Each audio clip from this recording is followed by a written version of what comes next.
है तेरी दीदी काम कर रही है। वो सोनू भाभी का भी आ गया। सही मत करो। और सोनू भाभी का भी आ गया। कह रही हूँ सही मत करो। ये मेरी लास्ट बोतल। वही सोनू भाभी ने ले लिया। और नहीं माने का भी आ गया ना। मानू काट रही है। नहीं मुँह मानी। बर्फ जम गया था इसकी। अरे एकदम फ्रीजर में रख दी थी बोला।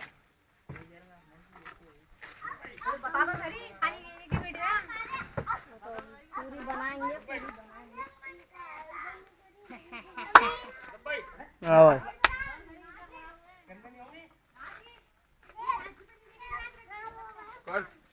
खुले नहीं था ना क्या होता है ना कहाँ था खुले सोफा लौटता ना कितने साबुन बन के आ गई